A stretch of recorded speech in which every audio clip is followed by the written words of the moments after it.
O objetivo dessa aula é a gente entender o que é os coeficientes da função trigonométrica e o que eles fazem com a função. Então, olha só, a gente vem aí, né, estudando as coisas de funções trigonométricas, embora eu dei uma parada por conta de celular e tal, mas agora vamos voltar e vamos seguir aí.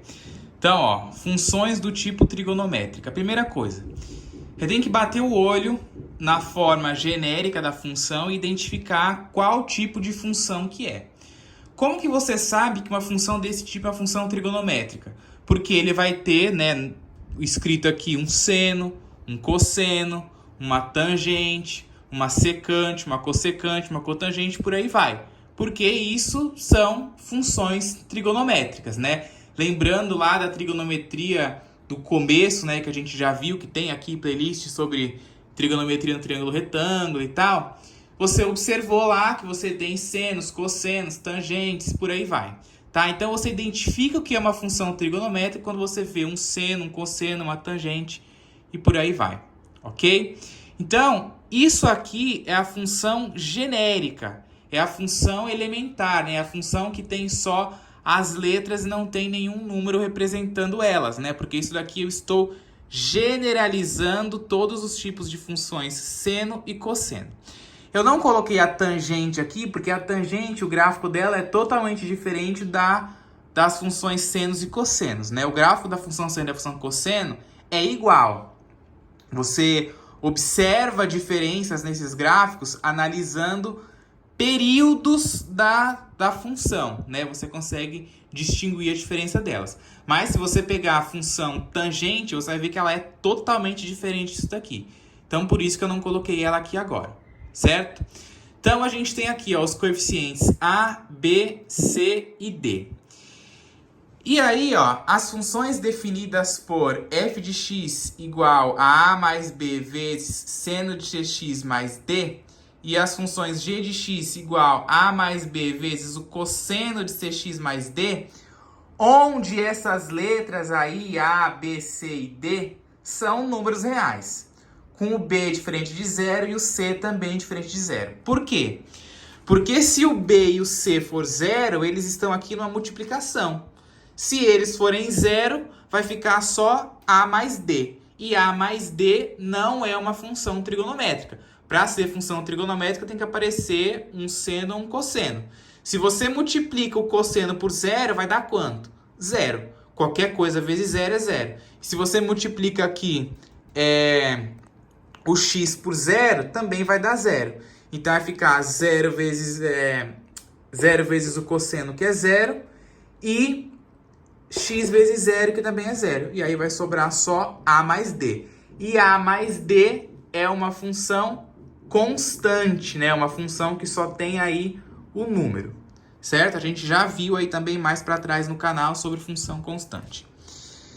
Então, ó, são chamadas de funções trigonométricas, as funções que obedecem esta cara aqui, ó, é o que a gente chama de função trigonométrica.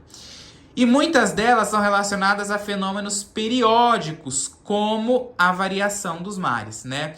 Aquele movimento de vai e vem das ondas do mar podem ser descritos através de funções trigonométricas, através de senos e cossenos dentro das funções, certo?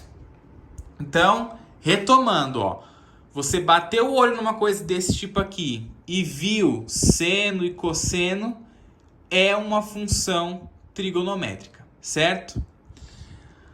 Bom, aí a gente tem tipos de funções trigonométricas, né? Na hora que a gente vem e coloca os números, né? Aonde está aí essas letras. Lembrando que as letras na matemática representam números. Aqui a gente escreve com letra, por quê? Para generalizar. Eu estou dizendo que toda função seno, ela tem esta cara aqui. Nem sempre ela vai estar completa, como a gente vai ver aqui do lado. Às vezes vai ter só o A e B, às vezes vai ter só o C, por aí vai, tá? Nem sempre ela vai ser uma função completa desse jeito aqui, que vai ter o A, o B, o C e o D. Tranquilo? Então, ó, exemplos de funções trigonométricas. Eu tenho aqui, ó, esta função. f de x igual a menos f de x igual a 5 menos 3 vezes o seno de 2x mais 1. O que a gente vai fazer aqui? Analisar, olhar quem é o A, quem é o B, quem é o C, quem é o D. Toda vez que você for fazer esse tipo de coisa, toda vez que você for analisar quem é A, quem é B, quem é C e quem é D, você tem que sempre voltar aqui na função elementar, ó. Aí você consegue identificar. Quem é o A? O A, ele é o número que vai somar com seno ou com cosseno. Quem é o B? O B, ele é o número que vai multiplicar o seno ou o cosseno. Quem é o C? O C, ó, é o argumento. É aquele número que vai estar junto com o x na função seno ou na função cosseno. E o D é o número que vai estar dentro do parênteses aqui, né, ó, sendo somado com o argumento. A gente chama esse carinha aqui de argumento, ok? Então aqui, ó, o 5, ele está aqui, ó, antes do número que está multiplicando o seno. Então, quem é o número que vai antes do que multiplica o seno? É o A. Então, se você observar aqui, ó, o A vale 5 nesta função ali. Então, eu vou colocar aqui, ó, o A vale 5. E o B? O B, ó, ele multiplica a função. Quem é o número que está multiplicando o seno aqui, ó? O menos 3. Então, o B vale menos 3. Muito cuidado aqui para não colocar só 3, tá? Porque o sinal acompanha também. Quem é o C, ó? É o que multiplica o argumento. Qual que é o número que está multiplicando o argumento aqui? 2. Então, o C é 2. Por último, eu tenho o D, ó, que é o número que soma junto com o argumento. Quem é o número que está somando com o argumento aqui, ó? Número 1. Então, o D vale 1. Certo? Desse jeito que você identifica quem é A, quem é B, quem é C e quem é D, tá? Sempre desse jeito. Sempre que você for analisar, recaia sempre a função elementar. Olha essa função de baixo aqui, ó. Como eu disse antes, nem sempre nas funções você vai ter o A, o B, o C e o D certinho. Às vezes você não vai ter uma das letras, como é nesse caso aqui, ó. Aqui eu tenho um menos 1 na frente.